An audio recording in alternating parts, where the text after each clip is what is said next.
अन्नामलई ने भाजपा से अपना इस्तीफा सौंप दिया है और अब उनकी कुल संपत्ति को लेकर राजनीतिक गलियारों में काफी चर्चाएं तेज है। पूर्व आईपीएस अधिकारी और तमिलनाडु भाजपा के पूर्व अध्यक्ष अन्नामलई अपनी नई राजनीतिक पारी की शुरुआत करने जा रही हैं। एडीआर यानी कि एसोसिएशन फॉर डेमोक्रेटिक रिफॉर्म्स की साल 2024 की रिपोर्ट के अनुसार अन्नामलई के पास कुल 4,07,26,627 रुपए की घोषित संपत्ति है।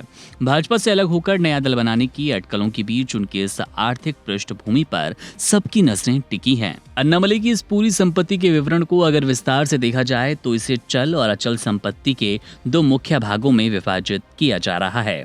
उनकी कुल संपत्ति का एक बड़ा हिस्सा चल संपत्ति के रूप में मौजूद है। हलफनामे के मुताबिक उनकी कुल चल संपत्ति 2,42,26,627 रुपए है। चल संपत्ति के अंतर्गत आमतौर पर बैंक खातों में जमा राशि, नकद रुपया, फिक्स डिपॉजिट, शेयर बाजार या म्यूचुअल फंड में निवेश किया गया रुपया होता है। बीमा पॉलिसीज और निजी वाहनों जैसी चीजें भी इसमें शामिल होती है।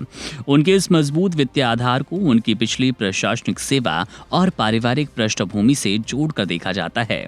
दूसरी तरफ अन्नामलई के पास एक बड़ा हिस्सा अचल संपत्ति का भी है, जिसकी कुल कीमत 1,65,00,000 रुपए आंकी गई। अचल संपत्ति के दायरे में मुख्य रूप से पैतृक या खुद खरीदी गई कृषि भूमि, गैर कृषि जमीन, व्यावसायिक इमारतें या आवासीय मकान आते हैं। तमिलनाडु के ग्रामीण और अर्ध शहरी इलाकों में उनकी ये संपत्तियां मौजूद हैं।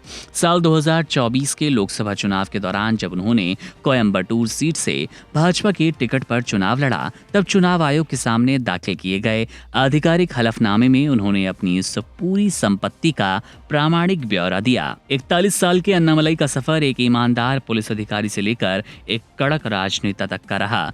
वे साल 2011 बैच के कर्नाटक कैडर के आईपीएस अधिकारी थे। पुलिस सेवा के दौरान उन्होंने उडुपी और चिकमगलूर जैसे कई संवेदनशील जिलों में पुलिस अधीक्षक के रूप में अपनी बेहतरीन सेवाएं दी। जब उन्होंने मई 2019 में पुलिस सेवा से इस्तीफा दिया, तब वे बेंगलुरु दक्षिण में पुलिस उपायुक्त के महत्वपूर्ण पद पर तैनात थे। उन्होंने खुद एक बार साझा किया कि एक वरिष्ठ अधिकारी की असमय मृत्यु और उनकी कैलाश मानसरोवर की यात्रा ने उनके जीवन के दृष्टिकोण को पूरी तरह से बदल दिया, जिसके बाद उन्होंने खाकी वर्दी छोड़कर जनता के बीच जाकर काम करने का फैसला लिया। राजनीति में आने के बाद बहुत कम समय में उन्होंने तमिलनाडु में भाजपा के भीतर अपनी एक मजबूत जगह बनाई और उन्हें प्रदेश अध्यक्ष की कमान सौंपी गई। वे राज्य में द्रविड़ राजनीति के पारंपरिक ढर्रे को चुनौती देने वाले नेता के रूप में अपनी पहचान रखते हैं। हालांकि हालिया राजनीतिक घटनाक्रमों और भाजपा के केंद्रीय नेतृत्व के साथ रणनीतिक मतभेदों के चलते उन्होंने आखिरकार पार्टी से इस्तीफा दे दिया।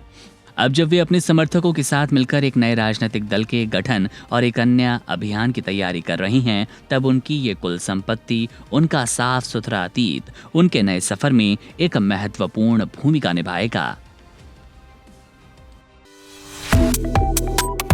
Subscribe to One India and never miss an update. Download the One India app now.